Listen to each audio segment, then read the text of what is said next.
ब्रह्म विद्या उसी पुरुष को देनी चाहिए जो अच्छे से साफ साफ पढ़ो, जल्दी जल्दी मत पढ़ो।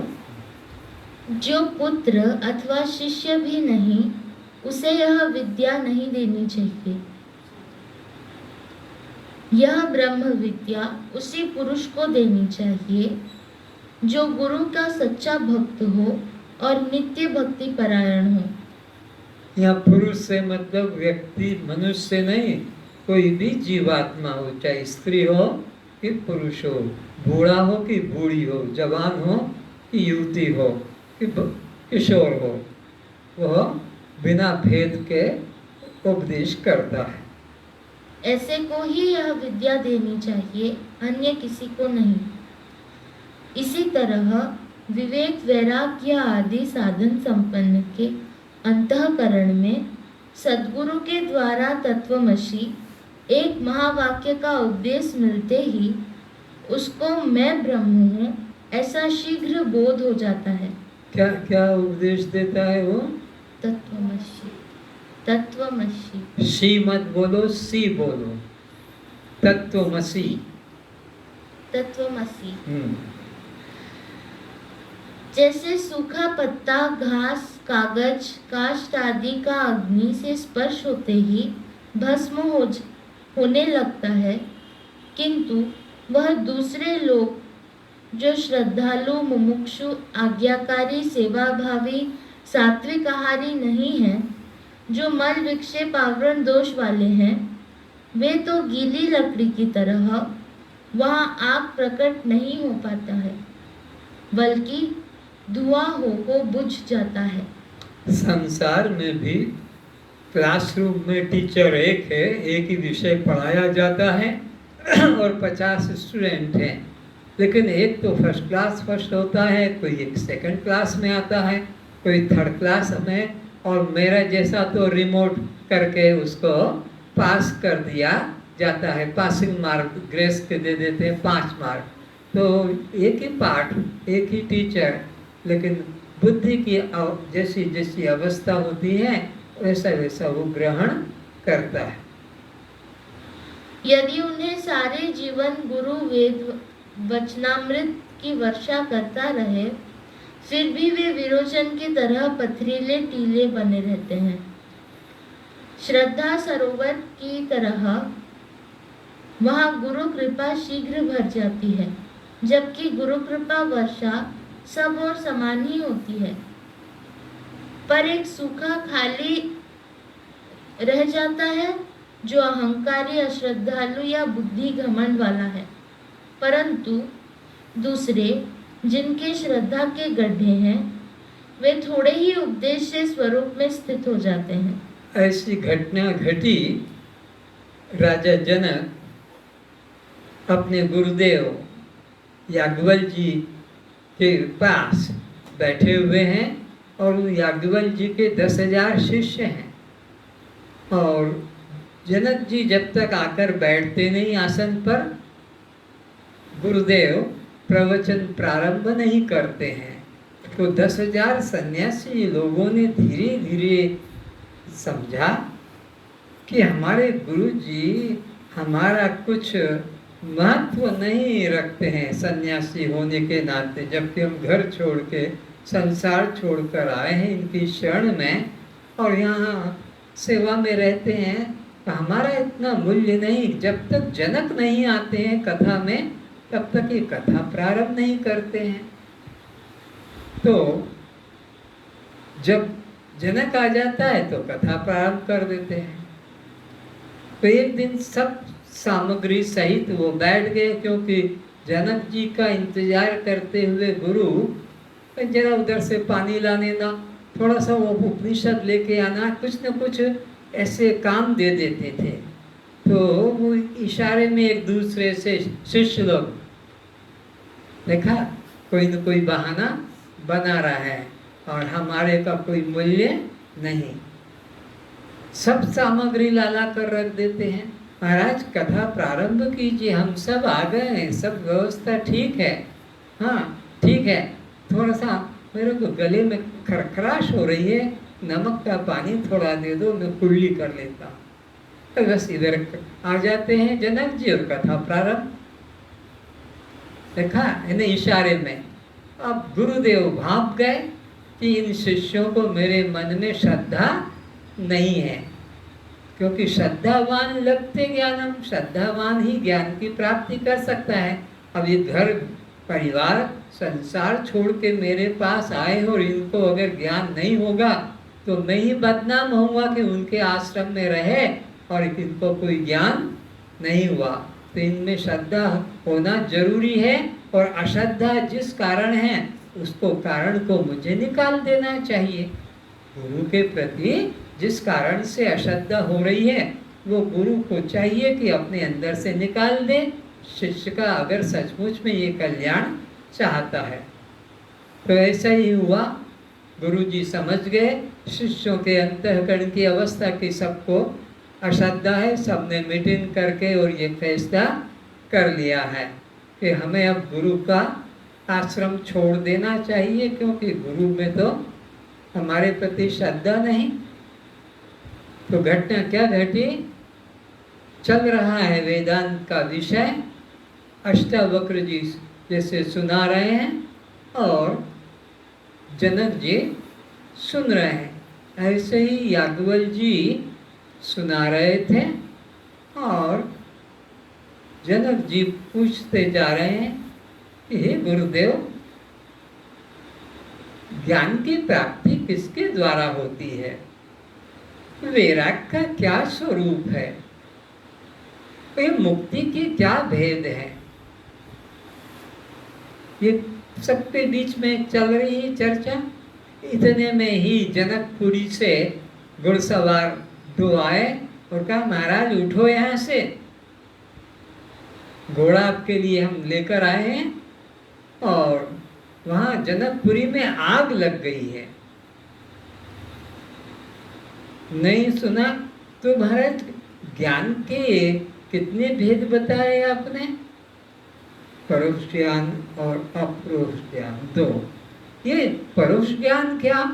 वो जनक जी को फिर कहते हैं घुड़सवार जो आए हैं सैनिक, महाराज ये कथा बंद करो और उधर चलो। जनक ने ऐसे आंखें घुमाई, क्या कह रहे हो तुम? बिना पूछे यहाँ अंदर कैसे आए? पहले ये बताओ। भागो यहाँ से, आग लग गई है तो जाओ काम करो। कथा बढ़ रही है। तो गुरुदेव ये अपरोक्ष ज्ञान क्या है? वह ब्रह्म मैं हूँ ऐसा जिसको बोध हो गया वह अपरोक्ष ज्ञान हो गया। और मुक्ति है, शास्त्र कहता है ब्रह्म है, ये सुनकर जो निश्चय कर लिया वो परोक्ष ज्ञान। फिर घुड़सवार आया, घोड़े को एक साथ लेकर जनक जी, महाराज चलिए, जनकपुरी से आग बढ़ते बढ़ते महल में आ गई है। तो महाराज आपने वैराग्य का मुझे स्वरूप समझा, वो तो समझ में आया नहीं। अरे भाई, इस लोक के सुख से लेकर ब्रह्म लोक तक के सुख की मन में कोई इच्छा कामना न करना, इसको वैराग्य कहते हैं। कहिए तात सो परम वैरागी, तृण सम सिद्धि तीन गुण त्यागी। तृण के समान, सूखे पत्ते के समान त्याग दे समस्त राज्य को, धन संपत्ति को, तो वो वैरागवान। फिर कहा, महाराज सुनिए, राजमहल में आग लग गई है, बोले चले जाओ यहाँ से, मेरा काम है क्या, तुम देखो। और वो आग बढ़ते बढ़ते याज्ञवल्क्य के आश्रम में घुस गई, फैल गई, हवा तेज थी। तो झोपड़ियाँ जो थी उन 10,000 सन्यासियों की, उनमें फुर्र फुर्र सूखे पत्ते में आग लगने में क्या देर लगती। तो वे सारे शिष्य देख रहे हैं जनक को कि जनकपुरी में आग लग गई और वो राजमहल में घुस गई, और फिर आए कि महाराज रानियां भी जल रही है। पर जनक जी उठकर नहीं गए और वो शिष्य लोग सब चले गए अपने अपने कुटिया में, और कुटिया में जाकर मेन स्विच ऑफ कर दिया गुरुदेव ने। तो वो देख रहे हैं उनकी लिंगोट जल रही थी। अब उनको लगा कि जनक अभी भी बैठा है, जनकपुरी में आग लग गई, राजमहल में आग लग गई, और रानियां जल रही। अरे रे, सच्चा गुरु का यही अधिकारी, सच्चा श्रवण का यही अधिकारी है। हम लोग तो नाम मात्र के सन्यासी एक एक लंगोटी में आ सकती थी कि क्या होगा। तो वैराग्यवान व्यक्ति हो, उससे के अंतःकरण में ज्ञान की जागृति होती। जैसे योग वशिष्ठ ग्रंथ में राम को उपदेश करते हुए राजा शिखरध्वज एवं रानी चुड़ाला का दृष्टांत अश्रद्धा एवं श्रद्धा के लिए प्रमाण रूप है। स्थूल बुद्धि वाला कर्म का अधिकारी है, भाव प्रधान भक्ति का अधिकारी है, तथा बुद्धि प्रधान ज्ञान का अधिकारी है। तो तीन तरह के, तीन साधन के अधिकारी हैं। कौन कौन से? जो स्थूल बुद्धि वाला कर्म का अधिकारी है, भाव वाला भक्ति का अधिकारी और है, ज्ञान वाला, बुद्धि वाला वो ज्ञान का अधिकारी है। जिसको ऐसी समझ है कि मूर्ति मिट्टी की बनी है और हम खरीद लिए, हमने पैसे संग्रह किया, दान दिया, मंदिर बनाया, चोर उसके अलंकार या उस मूर्ति को ही चुरा ले जाए तो हमें ही उसे खोजना पड़ता है और हम उसको भगवान माने, प्रणाम करें तथा अपनी मंगल की कामना करें, यह हमसे नहीं हो सकता। ऐसा बुद्धि प्रदान मुमुक्षु ज्ञान का अधिकारी है। तो जिसके मन में इस प्रकार का विवेक जागृत हो कि ये भगवान हम अपने कल्याण के लिए इनकी उपासना करते हैं, हम मूर्ति बनाते हैं, खरीद कर लाते हैं, फिर उनके अलंकार, कपड़े, खाने की व्यवस्था करते हैं, चोर चुरा ले जाए तो फिर उनको चंदा करके हम फिर दूसरा बनवाते हैं। तो ये कैसा फिर भगवान हो सकता है? हम से अपने कल्याण की क्या आशा करें जो अपनी नहीं कराते?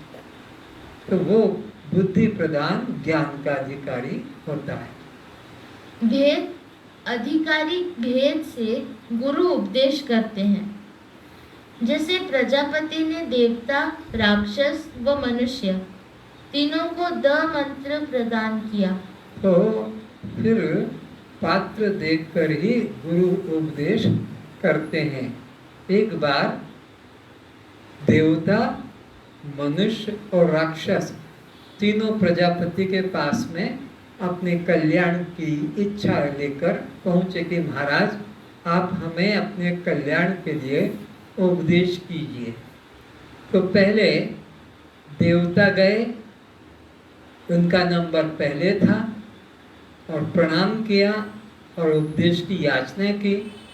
तो देवता को कहा जाओ, तुम्हारा कल्याण हो जाएगा। तो प्रणाम करके जब पीठ घुमाकर चले तो प्रजापति ने कहा अरे अरे रुको रुको, कैसे चल दिए और क्यों आए थे? महाराज आपने हमको द मंत्र का जो उपदेश दिया उसको अब हम जाकर पालन करेंगे। और तो ये क्यों तुम आए थे मेरे पास? अपने कल्याण के लिए। तो द का क्या तुम उपयोग करोगे?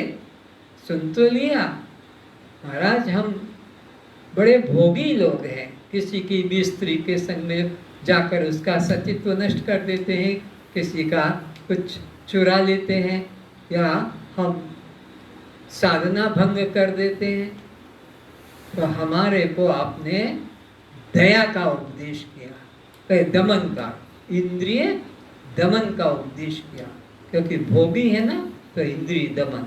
क्यों महाराज, ठीक समझा? बिल्कुल जाओ, इसी से कल्याण होगा। अब मनुष्य आए कि महाराज आप हमको भी उपदेश कीजिए, तो कहा द मंत्र, इससे तुम्हारा कल्याण होगा। वो भी प्रणाम करके चल दिए।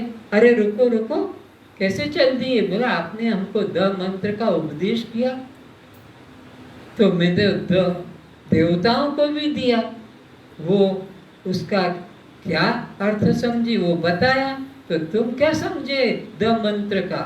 बोले महाराज हम बुद्धि प्रधान कर्म प्रधान हैं, हम अपने धन को विकसित कर सकते हैं, तो हमें लोभी न बनकर, कृपण न बनकर दानी बनना है। द का अर्थ है कि दानी बनना है।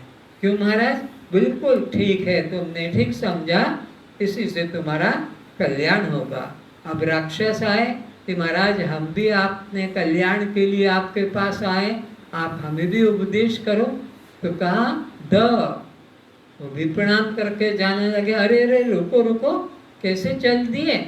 महाराज आपने उपदेश कर दिया द का, अब हम उसका विचार करेंगे।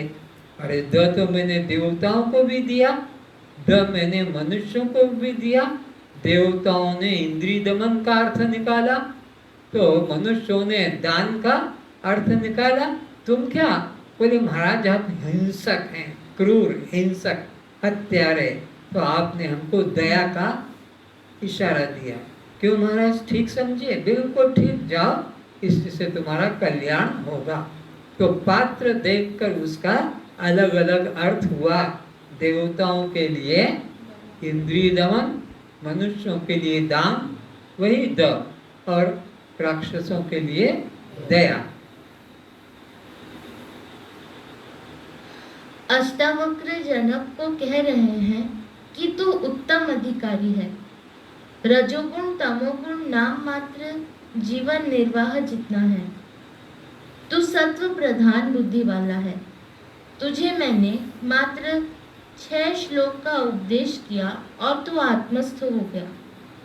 सूक्ष्म बुद्धि वाला थोड़े उपदेश से कृत्य कृत्य हो जाता है। अष्टावक्र जी जनक जी की बुद्धि की प्रशंसा कर रहे हैं, पात्रता की, कि कुल 6 उपदेश किए, 6 मंत्र मैंने तुझे सुना है, और उसी में तेरा सब मल विक्षेप आवरण चला गया और तू अपने स्वरूप में स्थित हो गया। तेरी बुद्धि शुद्ध है, श्रद्धा भी अपूर्व है, इसलिए इतनी जल्दी ज्ञान हुआ है। सूक्ष्म बुद्धि वाला थोड़े उपदेश से कृत्य कृत्य हो जाता है, जबकि मंद बुद्धि वाले साधक को जीवन भर उपदेश श्रवण करने पर भी आत्मबोध नहीं हो पाता है। मोक्ष विषय वैरस्यम बंतो विषयिको रसः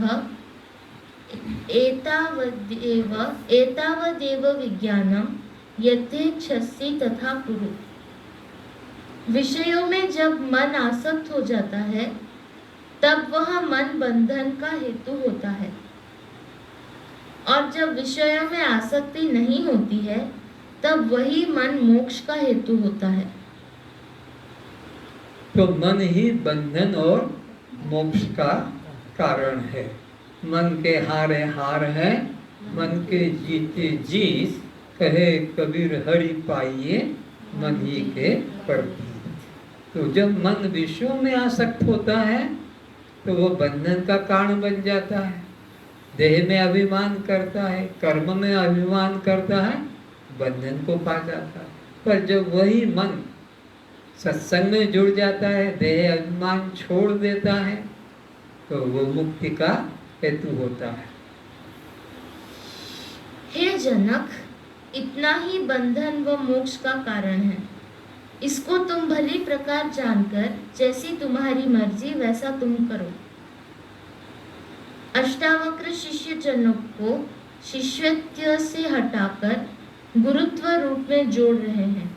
गुरु वही सच्चा गुरु है जो अपने से भी शिष्य को दूर कर दे, हटा दे, और उसी के अंदर वाले गुरु से मिला दे। वही सच्चा सद्गुरु है। और जो सारे जीवन अपना शिष्य बना कर रहे, पूजा कराता रहे, आरती कराता रहे, तेल मालिश, घुटना दर्द है, कमर दर्द है, इधर करो ये करो, इसी में लगा रखे, वो सच्चा गुरु नहीं है। सच्चा गुरु वही जो अपने शिष्यत्व से भी उसे मुक्ति दिला दे। बंधुर्न मित्रम गुरुर्नैव शिष्य चिदानंद रूप शिवोहम, वो सच्चा गुरु है। तो जो सच्चे संत असली गुरु हैं, उनको अपने पैर छुलाने में, अपनी सेवा कराने में, अपने पास बिठा रखने में खुशी नहीं, बल्कि वो अपनी सेवा से, शिष्यत्व से उसे मुक्ति दिलाकर और मुक्त कर देते हैं। या तो तुम अपना खुद प्रचार करो या अपना ध्यान में रहो। अब मेरे पास बैठने की जरूरत नहीं, मेरे को जितना मालूम था उतना मैंने आपको बता दिया। ऐसा उपनिषदों में भी वर्णन आता है कि इतना मेरे गुरु से जाना है, उतना मैंने बना दिया है, अब इससे और क्या है, तो चलो हम तुम दोनों किसी और गुरु के पास चलते हैं, उससे आगे की शिक्षा लेंगे। पर चालाक गुरु क्या करता है कि वो अपने शिष्यों को बताता नहीं और चोरी चोरी जाकर दूसरों से ज्ञान लेता है।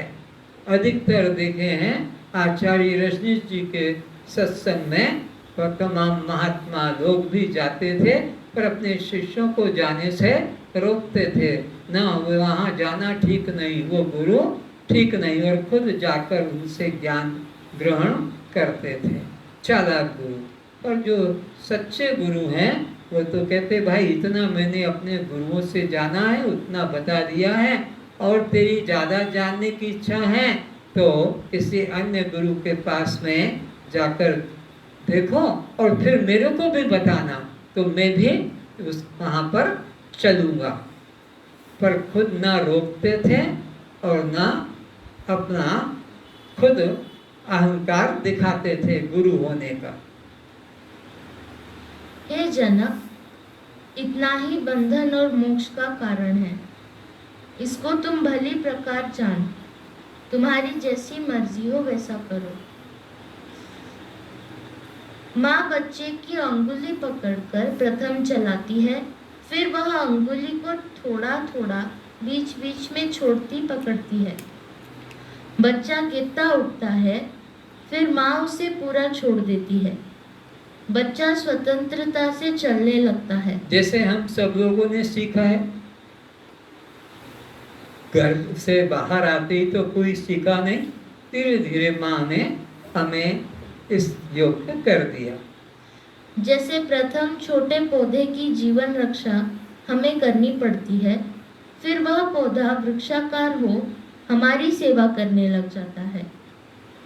यहाँ अब अष्टावक्र जी शिष्य जनक की आत्मानुभूति की अवस्था को देख यह निश्चय कर चुके हैं कि अब जनक अपने आत्म स्वरूप में दृढ़ता को प्राप्त कर चुका है। गुरु को विश्वास हो गया कि यह मेरा शिष्य अब आत्मभाव में स्थित हो गया, संशय से रहित हो गया। अब इसे शिष्यत्व के बंधन से मुक्त कर देना चाहिए।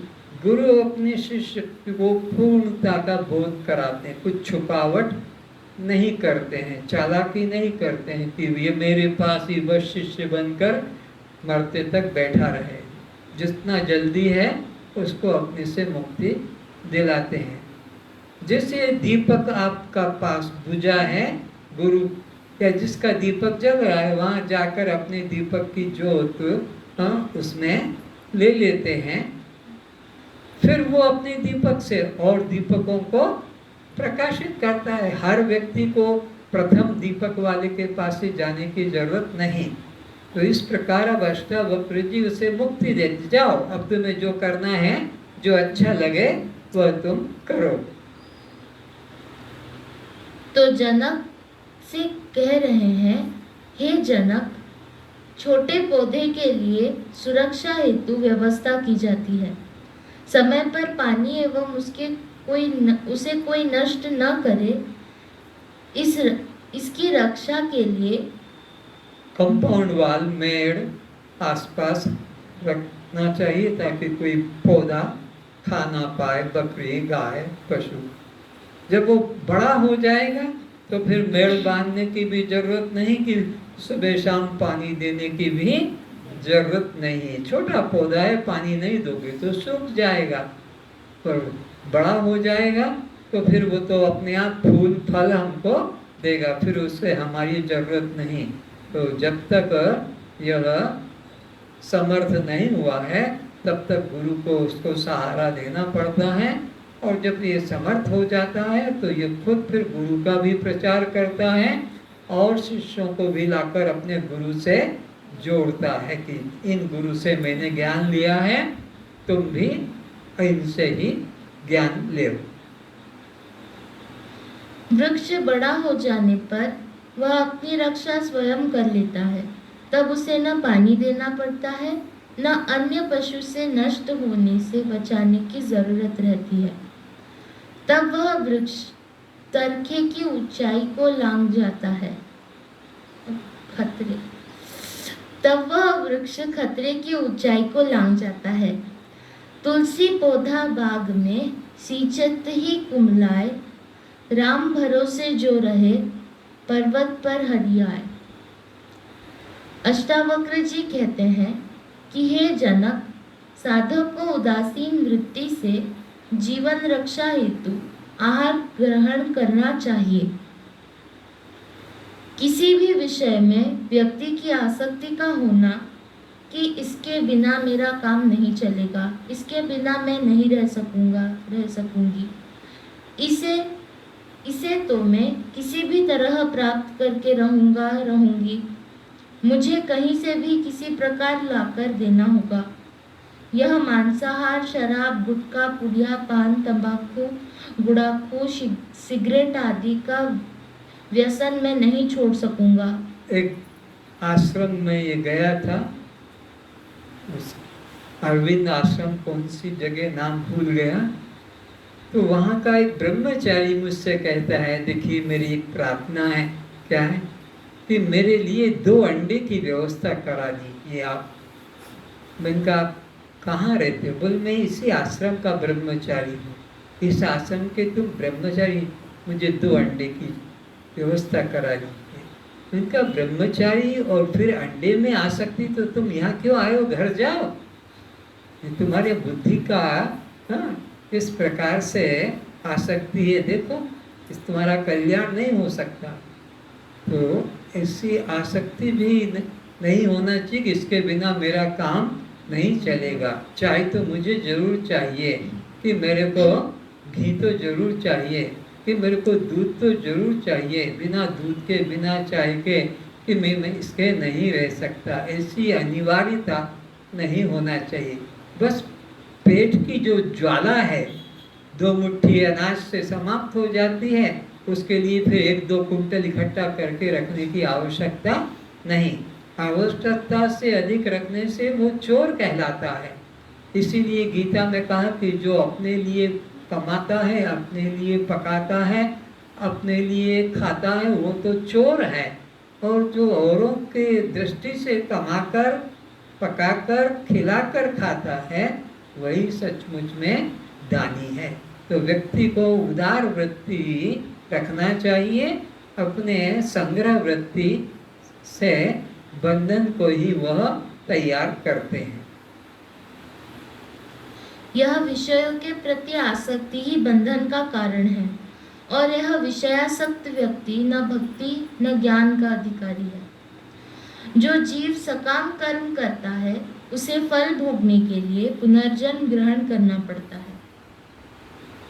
फिर वहां किए सकाम कर्म से आगे का शरीर मिलेगा। इस प्रकार उस सकामी अज्ञानी जीव का जन्म मृत्यु प्रवाह निरंतर चलता रहेगा। जिस पुरुष की विषयों में आसक्ति नहीं है, बल्कि जो केवल प्राण रक्षा के लिए, जीवन निर्वाह के लिए वैराग्य वृत्ति से विषय ग्रहण करता है, उस निरासक्त ज्ञानी के लिए वह विषय ग्रहण करना बंधन रूप नहीं होता है। अभी देख रहे हैं छत के ऊपर दिन भर हम कि कबूतर आते हैं और दाना एक एक दाना चुन चुन कर खा रहे हैं। मैं भी बैठकर यहाँ खाता हूँ और उन्हें भी देखता हूँ। मेरे खाने में 5-6 तरह की चीजें हैं। गाजर है कि इधर से आंवला रख दिया, या और उन्होंने कुछ चीजें रख दी, जैसे पपीता है, केला है, और उनको देखता हूँ बस एक एक दाना, न नमक, न मिर्च, न गुड़, न तेल, कुछ भी नहीं, वो सूखा दाना सारा जीवन। लेकिन इससे भी कल्याण का संबंध नहीं है। सूखे घास पत्ता खाने वाले भी हैं। तो अगर इसी से कल्याण हो जाता तो सब कई हो जाता। ये तो एनडीएस करने वाले हैं, जितने पशु हैं पक्षी हैं अपना अपना। लेकिन ये मोक्ष तो ज्ञान के बिना कभी नहीं हो सकता। इसलिए ज्ञान में जिनको श्रद्धा है फिर उन्हीं का कल्याण होता है। क्योंकि वह उदासीन हो वैराग्य वृत्ति को, क्योंकि वह उदासीन हो वैराग्य वृत्ति से प्राण रक्षा हेतु ग्रहण करते हैं। ज्ञानी वैराग्य वृत्ति से प्राण रक्षा के लिए ही आहार लेते हैं।